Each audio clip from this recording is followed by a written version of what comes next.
కేటీఆర్ వ్యాఖ్యలకు అద్దంకి దయాకర్ కౌంటర్ ఇచ్చారు. 10 ఏళ్లలో ఇతర పార్టీల నుంచి 39 మంది ఎమ్మెల్యేలను చేర్చుకున్నప్పుడు ఏం చేశారని నిలదీశారు.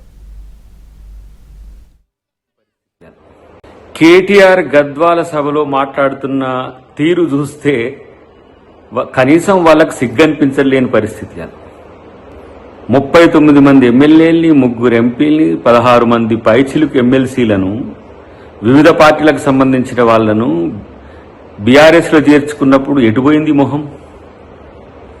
మాట్లాడితే దమ్ముంటే రాజీనామా చేయించు, మగతనం ఉంటే రాజీనామా చేయించు అంటున్న కేటీఆర్, మరి ఆ రోజు మీకు మగతనం దమ్ము లేకుండానా ఇంతమందిని జాయిన్ చేసుకున్న రోజు?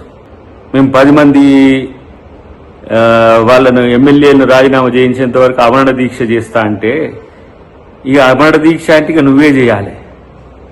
ఎందుకంటే గతంలో కేసీఆర్ గారు ఎట్లా అమరణ దీక్ష చేసిందో గట్లనే ఉంటుందేమో నీది కూడా. కానీ హైకోర్టుకు పోయినావు, సుప్రీంకోర్టుకు పోయినావు, సుప్రీంకోర్టు ఒక రూలింగ్ ఇచ్చింది, అది స్పీకర్ దాని మీద చర్చ చేస్తున్నాడు. అయినా కూడా ఈ రెచ్చగొట్టే ధోరణి ఎందుకు అనంటే ఇవాళ మీ అస్తిత్వం పోతుంది కాబట్టి. తెలంగాణలో కనుమరుగవుతున్న బీఆర్ఎస్ పార్టీకి నేను నాయకుడిని అనుకుంటే అది నీ భ్రమ. కానీ ఇలా తెలంగాణలో మీ పార్టీ పరిస్థితి ఎంత ఘోరంగా ఉందో కనీసం తెలుసుకోరు.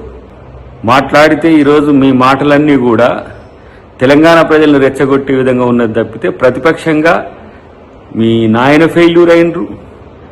ఇలా బీఆర్ఎస్ పార్టీ నాయకుడిగా నువ్వు ఫెయిల్యూర్ అవుతున్నావు. ఇంకొక వైపు